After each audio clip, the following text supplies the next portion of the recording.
अच्छा एक बात बताइए, जयकांत शर्मा सर ने शुरू किया कि नहीं किया? No ma'am.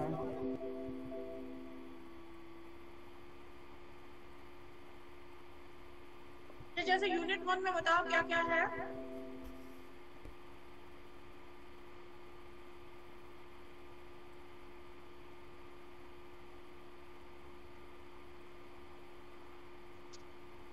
Social phenomena ma'am, topic और पूरा पढ़ टाइप्स के ऑफ बताओ क्या सोशल है। Research, types of social research, scientific method. और यूनिट सेकंड में तो वो research unit is second the हमें पता कलेक्शन ऑफ है। Problem form. जी ठीक है।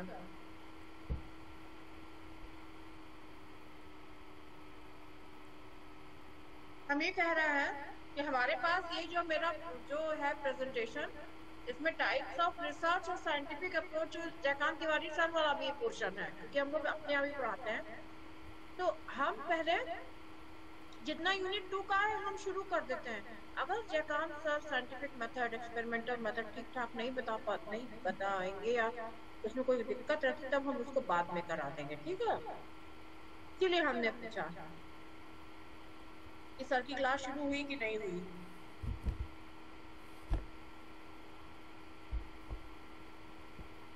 No ma'am.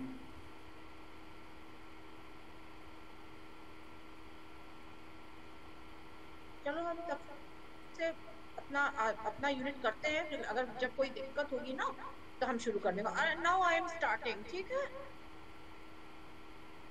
Okay ma'am. हाँ, लास्ट क्लास में we were studying about basics of research methodology. हम लोगों ने पढ़ा था रिसर्च क्या होता है, साइंटिफिक रिसर्च क्या होता है, देन रिसर्च की डेफिनेशन, रिसर्च किस तरह से हम लोग कंडक्ट करते हैं, क्या हमारी बेसिक फिलोसफीज है, ठीक है। सब्जेक्टिविटी और बायस में क्या अंतर होता है, ये सारी चीजें देखे कि और देखा कि रिसर्च कैसे ऑर्गेनाइज्ड है, सिस्टमैटिक है, फाइंडिंग आंसर्स टू क्वेश्चन, ये सारी चीजें देखी। अब हम लोग ने कैरेक्टरिस्टिक्स ऑफ फॉर्मल रिसर्च का मतलब हुआ कि जो एकदम औपचारिक, जो एकदम इसको कहते हैं एक्चुअल रिसर्च।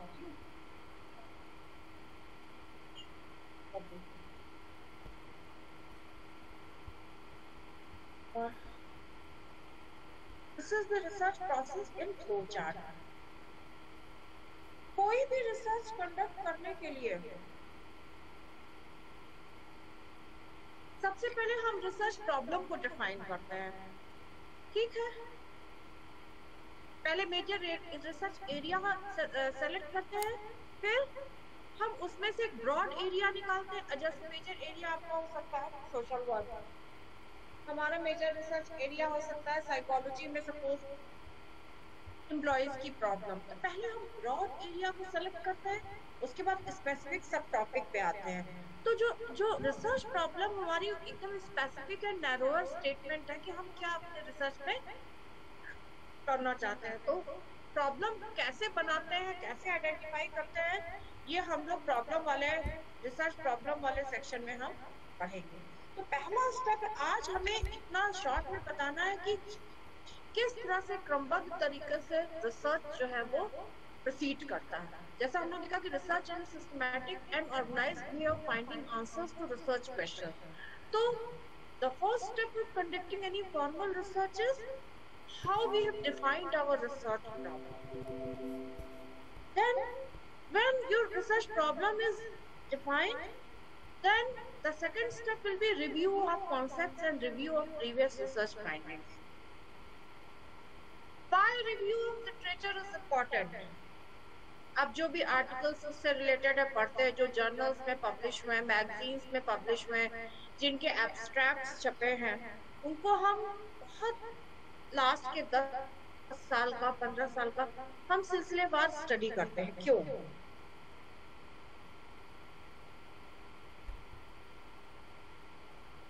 जाओ नीचे बेटा, बताओ लिटरेचर पढ़ने से क्या फायदा है? And to know the basic understanding of the subject matter. सुनाई नहीं दे रहा है? Ma'am, to know the basic understanding of the subject matter on which the research is going on. Basic understanding and The subject matter on which basic the research is understanding of going the on. subject Or, matter. yes, ma'am. And to know the kith and kin of the topic.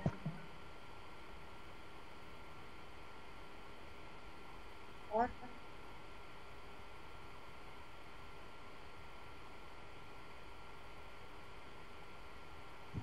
Ma'am, to know the previous findings of that area.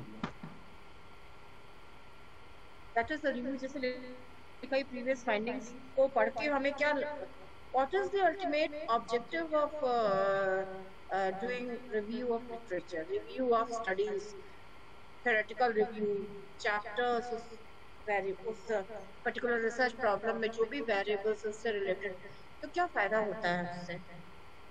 You have said that you gain a basic understanding of the subject matter on which you are supposed to conduct your research. What else? Major point miss हो रहा है. सोच के बताओ. Ma'am question repeat करेंगी? To the कि जो जब हमने प्रॉब्लम आइडेंटिफाई कर लिया, उसके बाद हम उस प्रॉब्लम से रिलेटेड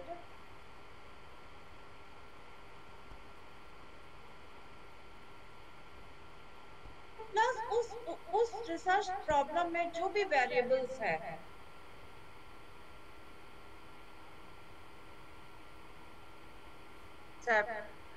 ठीक है, तो ये हम क्यों करते हैं, हम ये पूछना चाह रहे हैं. तो रिव्यू ऑफ लिटरेचर का रिसर्च प्रॉब्लम में रिसर्च कंडक्ट करने में क्या एडवांटेज है या क्या उसका उद्देश्य है? Why review of literature is important in research process?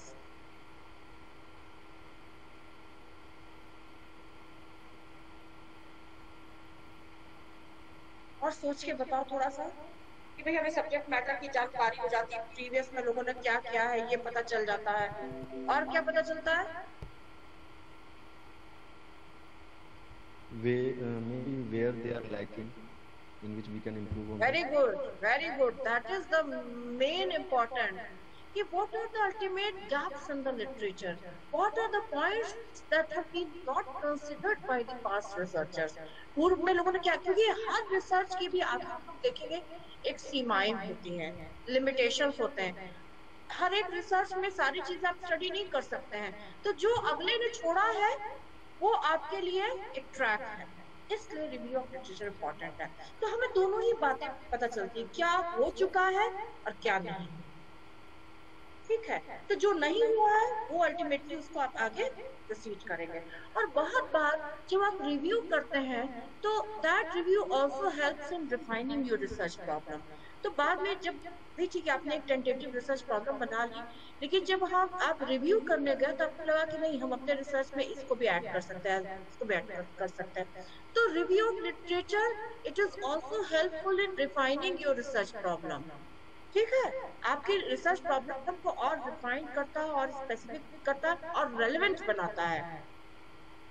Research को प्रासंगिक होना, सार्थक होना, रेलेवेंट होना बहुत जरूरी है. और इस रेलेवेंस पे ही आपको रिसर्च करने के लिए यूजीसी और आईसीएसएसआर पैसा देती है.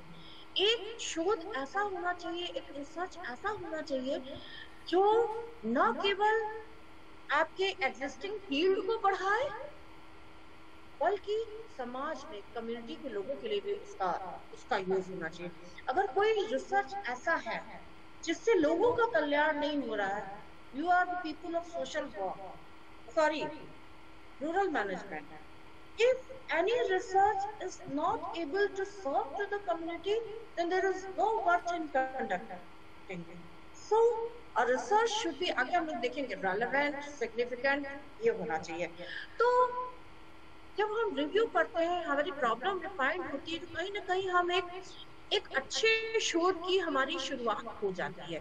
तो just you see that this review is helpful in refining your research problem as well as it is also helpful in formulating the research hypothesis. शोध की उपकल्पना को भी जनरेट करने में मदद करता है। क्योंकि हम जो भी एक एग्जांपल लेते हैं, जैसे हम अपने साइकोलॉजी का ही स्टडी करते हैं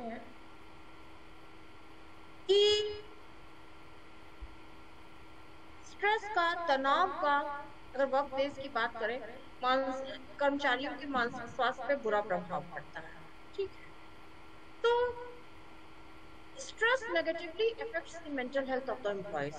अगर ये हम हाइपोथेसिस बना रहे हैं तो नेगेटिव प्रभाव पड़ता है, ये हमें कैसे पता चलेगा? जैसे कि पास्ट के रिसर्चर्स ने क्या पाया। तो हम जब रिसर्च पब्लिकेशन भी करते हैं, जो भी हमने स्टडी कंडक्ट किया है, तो उसका बैकग्राउंड इंट्रोडक्शन के बाद हम रिव्यू ऑफ लिटरेचर देते हैं कि पूर्व में रिसर्चर्स ने क्या पाया है। उन पूर्व के रिसर्च के आधार पर हम अपनी शोध समस्या, अपने रिसर्च प्रॉब्लम का एक अस्थायी टेंटेटिव सॉल्यूशन खोजते हैं। तो what is research hypothesis? Hypothesis is the tentative answer to your research question. Tentative क्यों कह रहा है? क्योंकि अभी ये सिद्ध नहीं हुआ है, अभी हम लोगों ने आंकड़ों का संग्रह करके उसके एनालिसिस रिपोर्टिंग नहीं की है कि हम ये कहें कि नहीं, हमने जो उत्तर खोजा था अपने रिसर्च प्रॉब्लम का, वो सत्य सिद्ध हुआ। सो इसीलिए हम कह रहे हैं कि हाइपोथेसिस क्या है? It is the tentative solution. So review of literature पे ही हमारा बेस्ड होता है कल्पना का निर्माण। What is hypothesis? How the variables of your research, they are related to each other, and this relationship depicts your tentative answer to your research question. समझ में आई बात? अगर हम कोई शोध कंडक्ट कर रहे हैं कि कर्मचारियों के मानसिक स्वास्थ्य को तनाव प्रभावित करता है, तो ये रिसर्च प्रॉब्लम हो गई। तनाव का मानसिक स्वास्थ्य पे नेगेटिव इफेक्ट पड़ता है, that will be your hypothesis. And how you have generated this hypothesis? On the basis of previous research findings. और जो ये रिव्यू है, ये दो डायरेक्शन में होता है, जैसे हमने पहले बताया। कुछ तो थ्योरेटिकल रिव्यू होता है, उस वेरिएबल से रिलेटेड सिद्धांतों के बारे में कैसे स्कॉलर्स ने, जैसे मान लीजिए हमने कहा स्ट्रेस एंड मेंटल हेल्थ, कैसे रिसर्चर्स ने डिफाइन किया है, कौन कौन सी उनकी थ्योरीज है, इसको हम कहते हैं थ्योरेटिकल रिव्यू। दूसरा क्या है? Previous research findings. Previous research findings हमको कहाँ मिलेगी? हमको जर्नल्स में मिलेंगी, एब्स्ट्रैक्ट्स में मिलेंगी कि पूर्व के में जो अगर सिमिलर स्टडीज जो हुई हैं उनमें रिसर्चर्स ने क्या पाया है, और इन दोनों की बेसिस पे हम हाइपोथेसिस फॉर्मुलेट करते हैं। नेक्स्ट स्टेप है रिसर्च को डिजाइन करना। डिजाइन क्या होता है? जैसे एक एग्जांपल से लेते हैं कि जब आप कोई बिल्डिंग बनाना है, मान लीजिए 2 स्टोरी घर बनाना है, तो सबसे पहले क्या किया जाता है?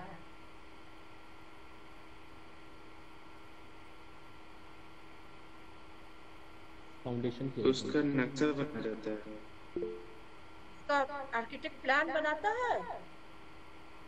yes, रूम निकलेंगे कि कहाँ पे डाइनिंग टेबल होगा, कहाँ पे ड्राइंग रूम होगा, कहाँ पे वॉशरूम होगा, किचन कहाँ पे होगा, और बेस्ट तरीके से हम वो जो लैंड है उसको कैसे हम उसमें अच्छा सा घर बना सकते हैं। In the same way, the next we also do in our research also. So research design, what is research design? It is the plan, structure and strategy of the investigation to obtain answers to our research questions. तो हमारी योजना होती है, हमारा plan होता है, कैसे हमने स्ट्रक्चर किया है, किस तरह से हम अपने शोध का उत्तर खोजेंगे, वो डिजाइन है। डिजाइन के मेन जो फीचर्स होते हैं, कौन कौन से वेरिएबल्स लिया है हमने, उनको हम कैसे डिफाइन कर रहे हैं, सैम्पलिंग की क्या टेक्निक है, और कौन कौन से वेरिएबल्स जो है एक्स्ट्रा है जो आपके शोध को प्रभावित करते हैं, जिनको कंट्रोल किया जाता है। तो आपके डिफरेंट वेरिएबल्स का सिलेक्शन, सैम्पलिंग की कौन कौन सी टेक्निक होगी, क्या आपने सोचा किस तरह से कंडक्ट करेंगे, ठीक है, ये जो पूरा प्लान होता है, ये डिजाइन का पार्ट है। जब आपने रिसर्च प्रॉब्लम बना ली, रिव्यू भी कर ले, और एक बात है, अगर एक अच्छा शोध करना हो तो ये जो फर्स्ट एंड सेकंड स्टेप है, इसमें कम से कम मेरे हिसाब से तो 1 साल का समय लगना चाहिए। थॉरो रिव्यू करिए, आपको पूरा बैकग्राउंड आपके रिसर्च का होगा कि क्या किया गया है, क्या नहीं किया गया। उसी के बेसिस पे आपने वेरिएबल्स को सेलेक्ट करेंगे और वेरिएबल्स को कैसे आपने ऑपरेशनलाइज किया, कैसे डिफाइन किया है। एक हम साइकोलॉजी का ही उदाहरण देते हैं। अगर हम ये कह रहे हैं कि अगर हम किसी भी एम्प्लॉय को रिवार्ड दिया जाता है तो उसका परफॉर्मेंस अच्छा होता है, तो रिवार्ड इम्पैक्ट्स परफॉर्मेंस पॉजिटिव।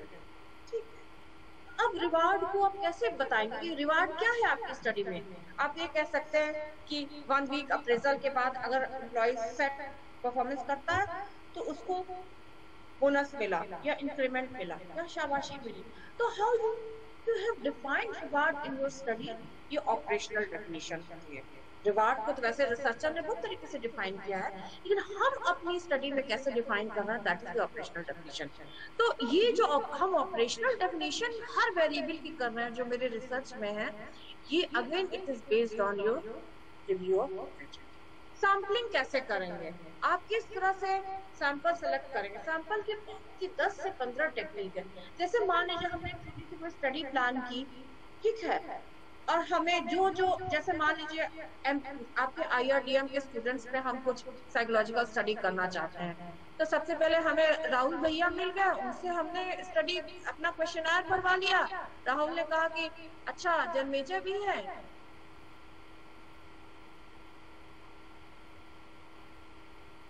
वो दूसरे से तीसरे हमें मिल गया। बहुत बार ऐसा हुआ कि किसी क्लास में चले गए, हमको कन्वीनियंस से 50 बच्चे मिल गए, दैट इज कन्वीनियंस। बहुत बार क्या होता है, हम रैंडम सैम्पलिंग भी करते हैं, क्लास के सारे बच्चों का चिट में डाल दिया, एक एक चिट उठाया, रैंडमली सेलेक्ट कर लिया। तो कौन सा सैम्पलिंग प्रोसीजर, और हर सैम्पलिंग प्रोसीजर के अपने प्रॉस एंड कॉन्स हैं। जैसे और अभी आगे हम देखेंगे कि सैम्पलिंग के 2 मेजर टाइप्स होते हैं, प्रोबेबिलिटी और नॉन प्रोबेबिलिटी। जो हमने अभी 2 उदाहरण दिए कि आराम से मिल गए, या एक से दूसरा, दूसरे से तीसरा, ये सब नॉन प्रोबेबिलिटी सैम्पलिंग के एग्जांपल। अभी हम लोग जब पढ़ेंगे तो बताएंगे। बहुत बार हम लोग क्या करते हैं, जैसे मार्केटिंग वाले कोटा सैम्पलिंग यूज करते हैं। अगर उन्होंने अपने प्रोडक्ट के लिए सोचा कि हमें 60% मेल कंडक्ट मतलब सेलेक्ट करने हैं, 40% फीमेल्स करने हैं, मेरा 100 का कोटा इस तरह से, तो जैसे 60 मेल पर्सन पे उन्होंने अपना सर्वे ले लिया, उसके बाद 40 फीमेल, तो उनका कोटा पूरा हो गया। तो कई तरह की सैम्पलिंग टेक्निक्स है, वो हम लोग सैम्पलिंग में देखेंगे। तो जब आपने स्टडी कंडक्ट कर ली, क्या क्वेश्चन आ रहा है, या एक्सपेरिमेंटल अगर कोई रिसर्च कर रहा है जो लैब में कर रहा है, कौन सी मशीन है, कौन सा उपकरण है, ये सारी पार्ट जो है ये रिसर्च डिजाइन का पार्ट है। इसमें कौन कौन से वेरिएबल को आप कंट्रोल किया है, कौन कौन सा नहीं किया है, ये सारी चीजें है। तो ये डिजाइनिंग का पार्ट, कंडक्शन का पार्ट है। तो आप जब डिजाइन कर लिए तो उसके बाद आप क्या कर रहे हैं, अपने स्टडी में डेटा का कलेक्शन कर रहे हैं। डेटा के कलेक्शन के बाद आप डेटा की एनालिसिस कर रहे हैं। एनालिसिस कैसे करेंगे? Through suitable statistical methods. इसीलिए आप देखिए आपका जो ये पेपर है सोशल रिसर्च का, उसमें फर्स्ट पार्ट है थ्योरेटिकल रिसर्च के बारे में। आप जानेंगे रिसर्च क्या होता है, type, scientific, non experimental research क्या मेथड होता है, किस तरह से करते हैं। दूसरा पार्ट आप देखिएगा तुरंत स्टैटिस्टिक्स पे आ रहा है। तो एक अच्छा रिसर्च के लिए शोध की जो सांख्यिकीय विधियां हैं, जो स्टैटिस्टिकल मेथड्स है, उनकी जानकारी बहुत जरूरी है। आप इस तरह से सोच सकते हैं कि research and statistics they are both 2 sides of a coin, एक सिक्के के 2 पहलू हैं। एक अच्छे रिसर्च को करने में स्टैटिस्टिक्स का बहुत ध्यान है, और ये भी ध्यान में रखना है कि भैया हर जगह कोरिलेशन लगा लिया, हर जगह वो कर लिया। हर प्रकार के रिसर्च की जो नेचर है उस पे आपका स्टैटिस्टिक्स मेथड स्टैटिस्टिक्स बेस्ड होती है। अगर आपने बहुत कम लोगों पे स्टडी की है तो कुछ और मेथड होगा, अगर आपका सैंपल साइज ज्यादा है तो कुछ और स्टैटिस्टिक्स यूज करेंगे, अगर आपके शोध में 2 ग्रुप मेल फीमेल कंपैरिजन कर रहे हैं तो कुछ और स्टडी होगी। अगर आपके रिसर्च में 3 ग्रुप है, 3 ग्रुप में मान लीजिए 15 से 20 साल के एडोलेसेंट्स, 30 से 30 साल से 30 से 40 साल के एडल्ट। अगर इस तरह से अपने एज के आधार पर, तो आपके रिसर्च में क्या होगा, 3 ग्रुप हो गए। 3 ग्रुप में कुछ और स्टैटिस्टिक्स स्टैटिस्टिक्स लगी। तो कहने का मतलब ये हुआ कि हर स्टैटिस्टिक्स हर जगह यूज नहीं होगी। Every statistical method is not suitable for every type of research. So you should be very careful about which method to decide, which statistical technique you will use to test your hypothesis। ये बहुत जरूरी है।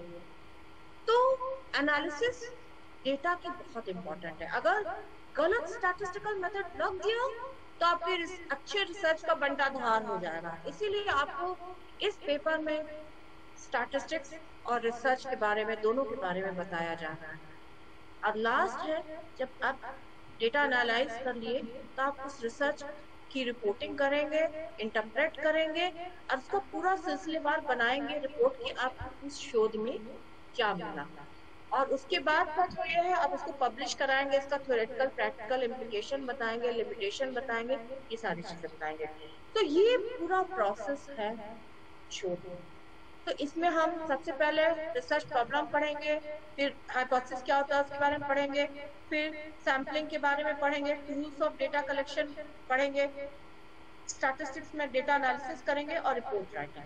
तो unit 2 के जितने feature हैं ये सारे फ्लो चार्ट में बने हुए हैं। इतनी चीज समझ आई कि नहीं? Yes ma'am.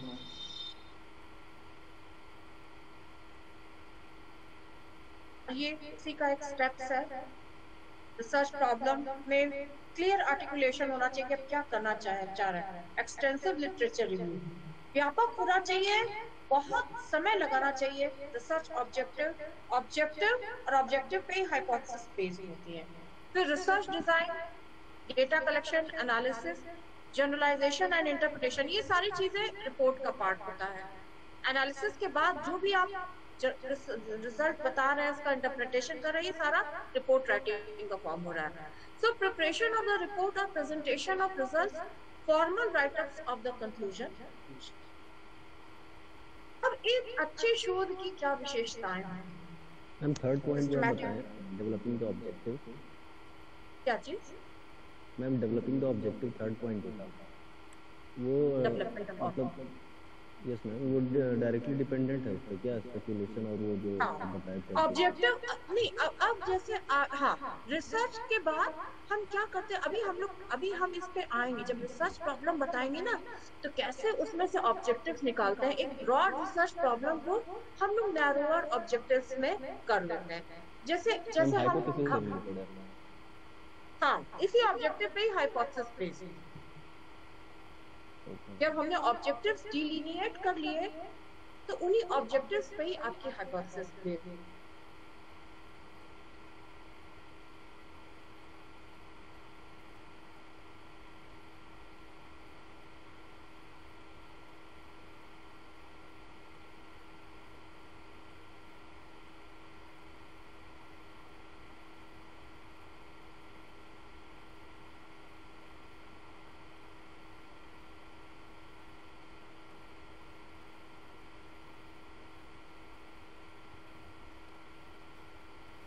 एग्जाम्पल दिया कि एम्प्लॉइज का स्ट्रेस का इफेक्ट पड़ता है मेंटल हेल्थ पे नेगेटिव, ठीक है।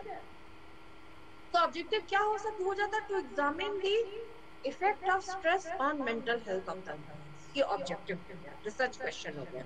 इसका हाइपोथेसिस क्या बनेगा कि stress will be negatively related to employees mental health. Stress ज्यादा होगा तो पॉजिटिवली मेंटल हेल्थ खराब है।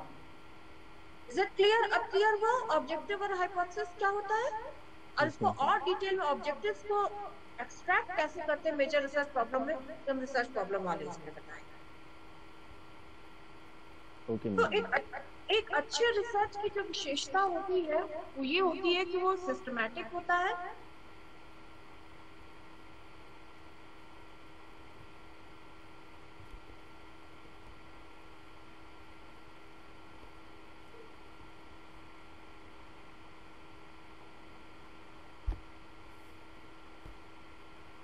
होता है, सेट ऑफ रूल्स हम फॉलो करते हैं। जैसा हमने देखा कि step by step specified sequence में करते हैं। So systematic research also invites creative thinking and certainly avoids rules of guessing and intuition for arriving at the conclusion. हम रिसर्च में ये जैसा हम अभी बताएंगे, रिसर्चर का अपना पर्सनल hunch या ओपिनियन का नहीं करता। हम पूरे रिसर्च के प्रोसेस में हम साइंटिफिक ढंग से क्रिएटिव क्रिटिकल थिंकिंग करते हैं, कोई गेसिंग नहीं होती है, रिसर्चर का कोई इंट्यूशन नहीं होता है, और सिस्टमैटिक ढंग से हम रिसर्च का आंसर खोजने का कोशिश करते हैं। सो research always follows in a certain logical sequence. Sorry, एक अच्छा रिसर्च एम्पिरिकल होता है। एम्पिरिकल का मतलब क्या हुआ कि जो भी कंक्लूजन हम ड्रॉ कर रहे हैं, जो भी हमारा आंसर हमको मिला, it is based on hardcore evidence gathered from information collected from real life experiences and observations, and this provides a basis for external ability to research results.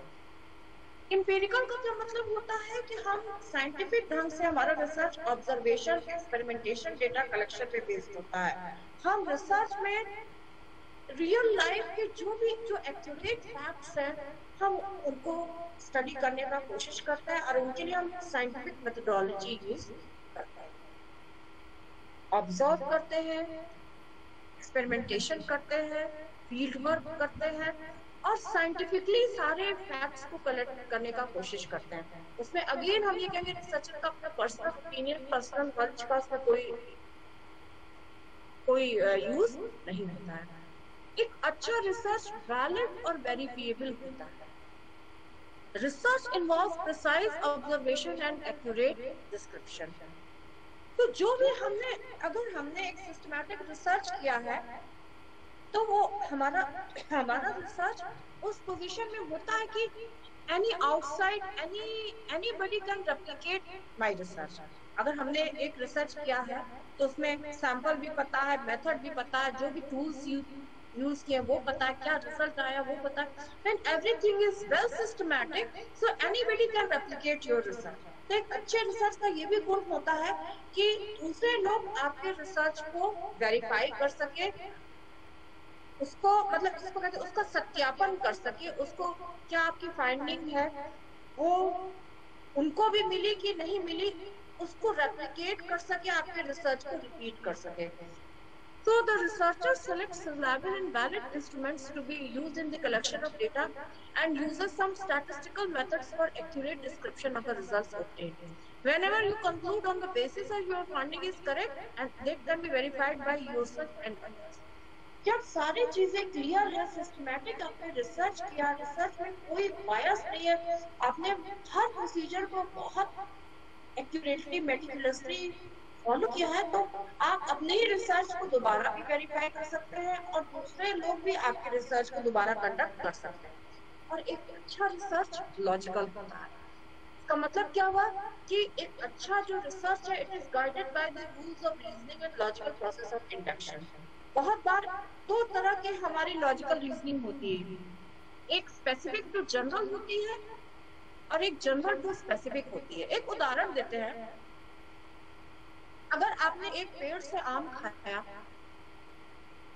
तो खट्टा निकला, दूसरा भी खट्टा निकला, तो आप इन दो खट्टे सेब से you are just reasoning give reasons that पेड़ के सारे फल खट्टे होंगे। तो आपने क्या किया, एक दो ऑब्जर्वेशन से आपने जनरल इन्फ्रेंस निकाल लिया कि उस पेड़ के सारे फल खट्टे हैं, right? This is inductive reasoning.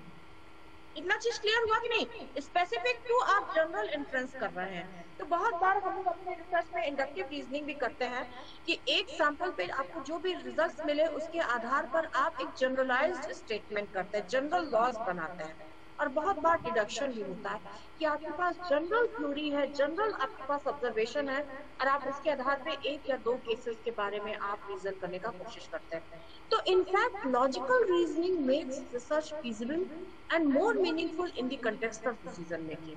आप इंडक्टिव रीजनिंग कर रहे हैं या डिडक्टिव रीजनिंग कर रहे हैं, एक लॉजिक जो है आपके रिसर्च को बहुत उपयोगी और बहुत सार्थक बनाता है और आपको क्रिटिकल डिसीजन लेने में आसानी होती है।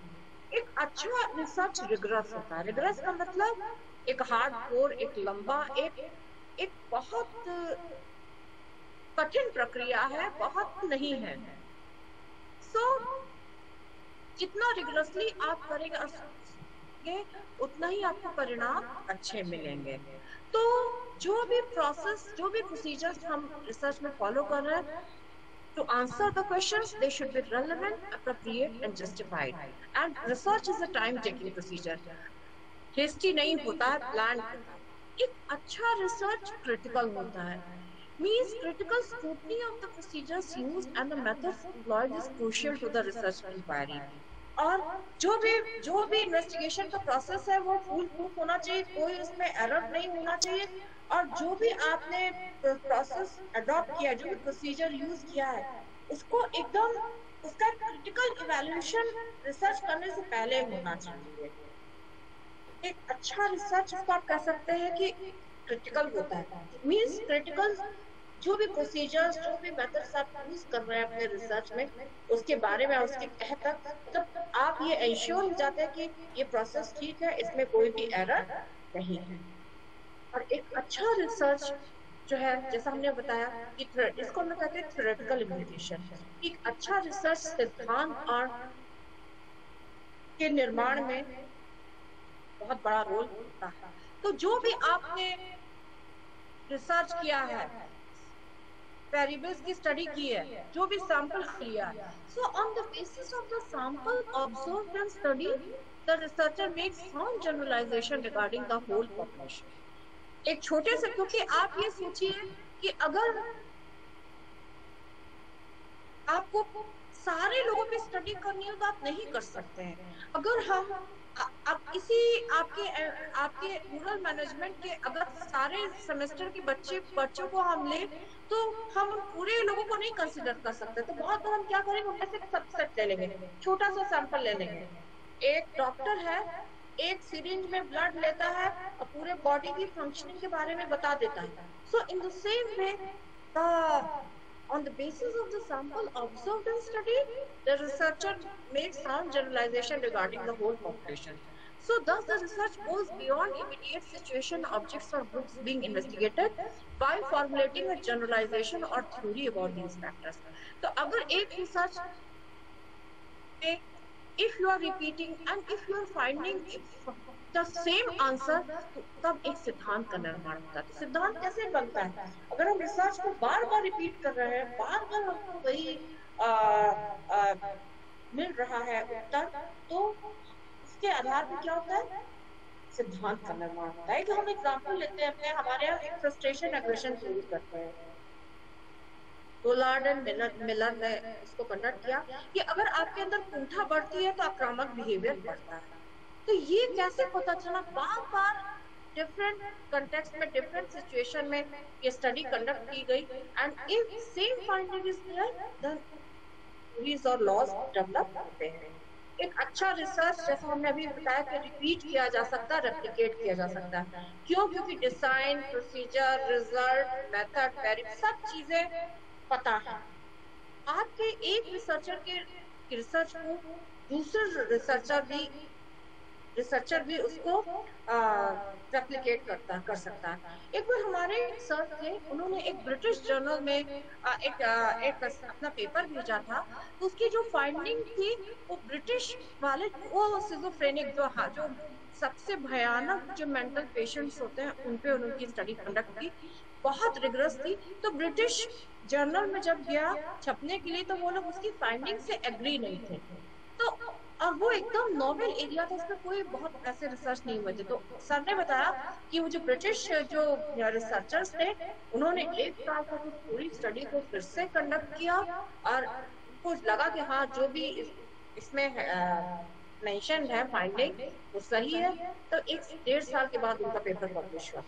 कहने का मतलब ये हुआ, अब वो कैसे रेप्लिकेट कर पाए, क्योंकि पता है कितने पेशेंट्स थे, क्या उनका एज रेंज था, क्या उनकी सीवियरिटी ऑफ सिम्टम था, ठीक है, कौन कौन सा क्वेश्चनर उन्होंने यूज किया था, कैसे रिसर्च कंडक्ट कराया था। तो जब ये सारी बातें क्लियर होंगी, तो आपकी शोध को कोई दूसरा पर्सन भी रेप्लिकेट कर सकता है। So one researcher may use or translate the results obtained by the another researcher. तो रिसर्च का रेप्लिकेबल होना भी एक अच्छे रिसर्च का गुण होता है। रिसर्च के क्या ऑब्जेक्टिव्स होते हैं?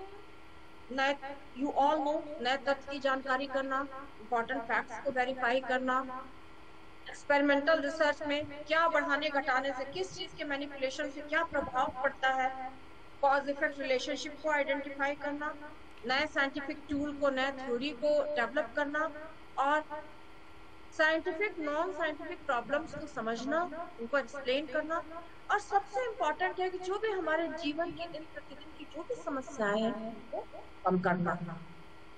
अब इसके बाद हम अपनी क्लास एंड करेंगे। I'm sorry for the interruption. क्या हो गया? What happened? देख रहे अगली क्लास में हम कितना कवरेज करेंगे। साइंटिफिक अप्रोच सर बताएंगे, टाइप्स भी सर बताएंगे।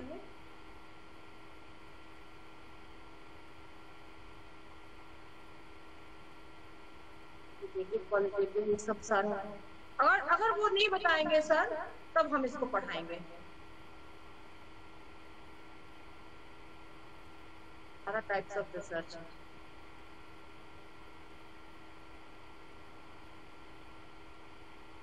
आज हम आपको रिसर्च मेथोडोलॉजी का जानकारी क्यों होना चाहिए, हम आज इसको बता करके हम आपकी क्लास एंड कर रहे हैं। These are the major types of research.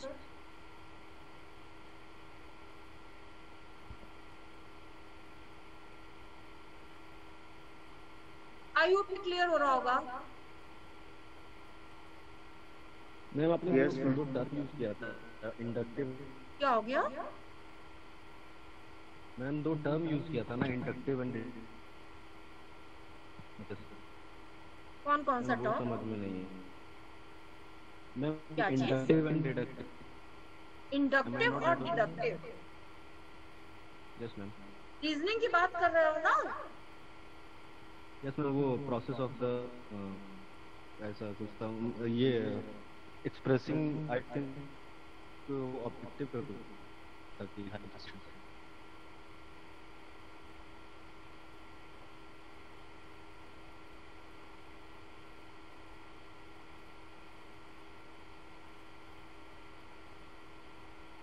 Good research is logical, यही ना?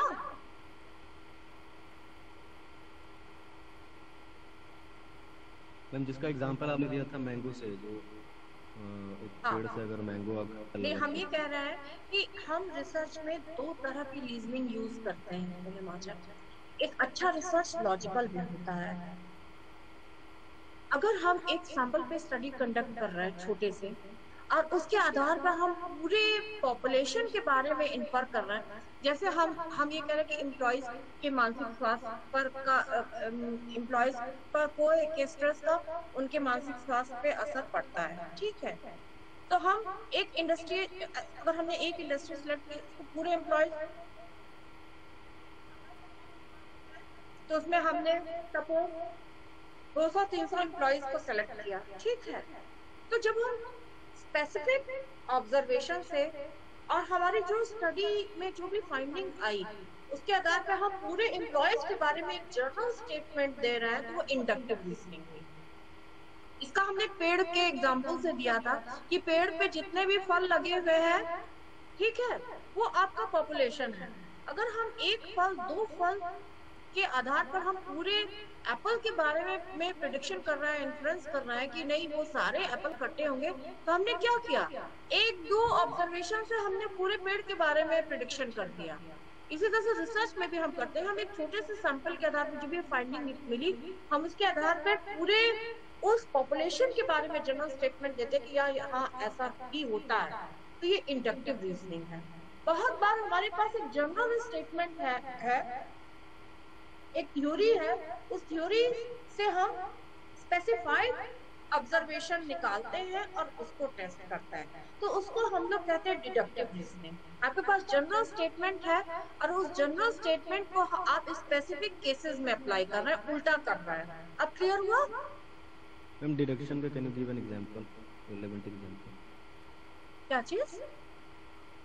Then for the deduction, can you give an relevant example?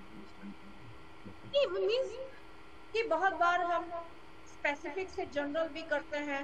अब जैसे जैसे क्वालिटेटिव रिसर्च में हम उल्टा भी करते हैं।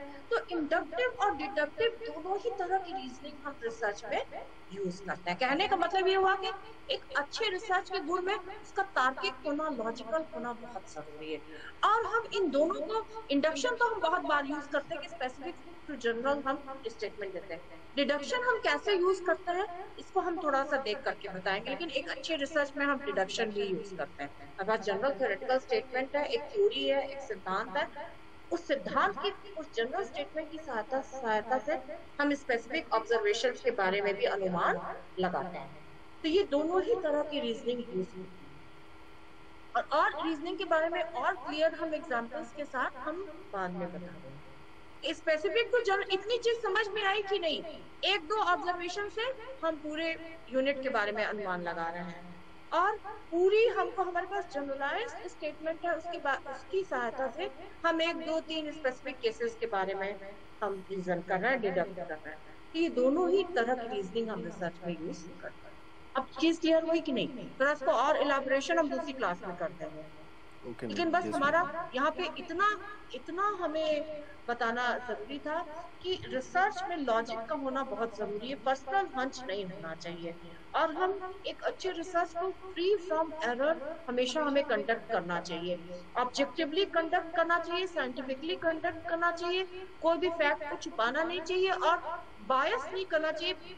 जानबूझ के बहुत बार क्या होता है, रिसर्चर डेटा के साथ छेड़खानी कर देता है या कोई कुछ टूल के साथ छेड़खानी कर देता है, जानबूझ के रिजल्ट को अपने हिसाब से लाना चाहता है। तो सारी चीजें नहीं। अब हम ये पढ़ेंगे कि रिसर्च मेथड आपके लिए क्यों इम्पोर्टेंट है। इसके बाद हम क्लास एंड करेंगे। हम 10 बजे से क्लास ले रहे हैं, समझ में 10:30 बजे से लगातार हो गया और हम लोग आराम से चलेंगे तो कोर्स आपका। अब हमें ये बताना कि हम आपको एसपीएसएस कैसे सिखाएंगे। हम सोचे थे एक आध ऑफलाइन में कुछ बता देंगे, लेकिन अब तो कोरोना के केसेस इतने बढ़ रहे हैं कि नोटिस आ गया है कि जब तक जरूरी ना हो आप ना जाएं। तो हम, अच्छा वैसे आप लोग अपने मोबाइल पे क्लास करते हैं कि कंप्यूटर पे क्लास करते हैं? मोस्टली मोबाइल पर ही मैम। तो एसपीएसएस के लिए तो कंप्यूटर चाहिए होगा। तो हम ये चाहते हैं कि अगर आप लोगों में से कुछ भी लोग अगर एसपीएसएस का पैकेज इसमें लोड कराना होगा, जो भी आपके रिसर्च के जो भी फ्रेंड्स हैं उनसे अगर आप लोड करा लेंगे ना, तो आप मोबाइल पे स्टेप देखेंगे और बगल में कंप्यूटर खुला उस पर ऑपरेट करेंगे। इस तरह से कुछ हो सकता है। और नहीं तो हम अपने ही कंप्यूटर में आपको एसपीएसएस ऑपरेट करके सिखा देंगे। तो थोड़ा थोड़ा आप स्टेप नोट कर लीजिएगा। इतना है, इतना हो सकता है। कैसे स्क्रीन होती है, कैसे खुलता। हम लोग पहले क्या होता था ना, हैंड्स ऑन ट्रेनिंग पूरा क्लास में एक एक बच्चे के सीट पे जाके बताते थे कैसे मीन निकालते हैं, कैसे कोरिलेशन निकालते हैं, क्या इसका एडवांटेज है। जो मनोकामना सर हाथ से बताते थे, मैनुअल अभी सवाल सर कराएंगे, उसको एसपीएसएस पैकेज में कैसे करेंगे ये वाला पार्ट हम कराते हैं। तो अब ये कैसे होगा इसको हम लोग देख लेंगे बाद। एनीवेज, अब भैया आईआरडीएम के बच्चे रिसर्च मेथड का पेपर क्यों पढ़ रहे हैं, इसका हम लोग उत्तर देंगे। पहला क्या है कि रिसर्च मेथोडोलॉजी सोशल और बिहेवियरल साइंसेज में बहुत इम्पोर्टेंट है। और डिफरेंसेस हो सकते हैं रिसर्च में, लेकिन there are 3-4 types of information that any specializing in these areas must know. चाहे आप किसी डिसिप्लिन, किसी भी विधा में शोध करें, लेकिन आपको ये 3 चीजें आनी बहुत जरूरी है। पहला है बेसिक स्टैटिस्टिक्स। बेसिक स्टैटिस्टिक्स में डिस्क्रिप्टिव, इन्फ्रेंशियल, जो भी कॉमन टेक्निक्स है जैसे mean, median, mode, SD, correlation, ये सारी चीजें आपको आनी बहुत जरूरी है। टी टेस्ट, एनोवा और इसके ऊपर भी बहुत सारी कॉम्प्लिकेटेड रिसर्च टेक्निक्स भी है, जैसे मल्टीपल रिग्रेशन हो गया, मल्टीपल कोरिलेशन हो गया। रिग्रेशन के 4-5 मॉडल्स हैं। आपके इकोनॉमिक्स में हमने किया था ये, इस पे पूरी वर्कशॉप पूरा कंप्यूट करके कोरिलेशन रिग्रेशन बताया था। उसके बाद फैक्टर एनालिसिस है, ये आपका कंफर्मेटरी फैक्टर, बहुत सारी स्टडीज है, आपका मल्टीपल एनोवा है, टू वे एनोवा है, नॉन पैरामेट्रिक स्टैट, बहुत सारे विधाएं हैं। तो सबसे पहला है कि आपको जो मूल स्टैटिस्टिक्स है उसके बारे में जानकारी मिलना। दूसरा है कि second is to understand the proper methods for developing and evaluating psychological test and surveys which researchers use to measure human thought and behaviour. Research method में आपको ये भी सिखाया जाता है कि किस तरह से आप सर्वे क्वेश्चनर बनाएंगे, अगर मनोविज्ञान के विद्यार्थी हैं तो किस तरह से आप साइकोलॉजिकल टेस्ट को डेवलप। ऐसा नहीं कि क्वेश्चन मनमाना लिख दिए। हमारे जब हम लोग कोई टेस्ट बनाते हैं एंजाइटी का, डिप्रेशन का, तो कम से कम 6 महीना टेस्ट बनाने में लगता है। पहले इनिशियल आइटम लिखे जाते हैं, उसके बाद उसका कंटेंट चेक होता है, फिर पायलट स्टडी होती है, फिर से आइटम रिवाइज किए जाते हैं, उसके बाद एक सैंपल पे एडमिनिस्टर करके रिलायबिलिटी वैलिडिटी सारी निकाली जाती है। तो ऐसा नहीं, कुछ मनमाना प्रोसेस नहीं होता, it's all a systematic procedure. तो रिसर्च मेथड पढ़ के आपको कैसे सर्वे क्वेश्चनर बनाना है, कैसे टेस्ट बनाना है, इसकी आपको जानकारी मिलेगी। तीसरा है कि रिसर्च मेथड की जानकारी से how to conduct and interpret high quality research, किस तरह से आप एक अच्छी गुणवत्ता वाला शोध, एक अच्छा रिसर्च कंडक्ट कर पाते हैं, इसके बारे में आपको जानकारी मिलती है। So statistical description and analysis technique provide structure to test methods and a good test development and utilization provide a conduit through which a good research is conducted। कहने का मतलब ये हुआ कि अगर आपको स्टैटिस्टिक्स की एनालिसिस की जानकारी नहीं होगी तो आप रिजल्ट्स का इंटरप्रिटेशन नहीं कर सकते हैं। इसी तरह से एक अच्छा टेस्ट का निर्माण करना, एक अच्छे सर्वे को कैसे बनाना है, किस तरह से यूज करना, कंड्यूट मींस एक तरह से वो रिसर्च पाइप का काम करता है जिससे एक अच्छा रिसर्च किया जा सकता है। तो इन दोनों ही बातों की जानकारी जो यूनिट 2 में हम लोग देखेंगे, tools of data collection, and आप उसके थर्ड यूनिट में देखेंगे मेजर स्टैटिस्टिकल मेथड्स। ये दोनों ही चीजों की जानकारी आपको मिल जाती है। तो in other words, to become a proficient social scientist, we must learn to work with the tools of the trade, scientific methods, और उसका अटैचमेंट क्या,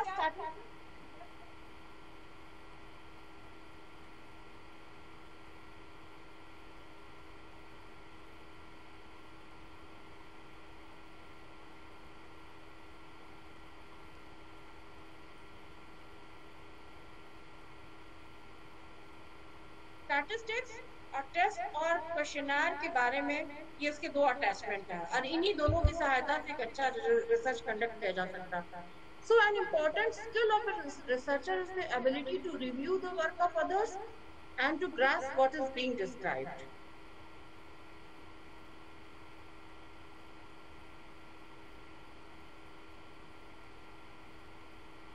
हम इसको कल की क्लास में बताएंगे। रिसर्च मेथड स्टैटिस्टिक्स कैसे रिलेटेड है और रिसर्च मेथड और मेथोडोलॉजी दोनों में क्या अंतर है, दिस आई विल। अच्छा, कल हो सकता है कि हम क्लास ना लें, ठीक है, तो हम फ्राइडे या सैटरडे में हम बता देंगे, और अगर होगा तो हो सकता 5 बजे के बाद, जैसा भी टाइमिंग होगा राहुल हम तुम्हें कम्युनिकेट कर देंगे, ठीक है? Okay ma'am. हाँ, आज हम यही एंड करते हैं, तभी 2:40 लगभग 1.5 घंटा हो गया। हम इसको भी बंद करते हैं और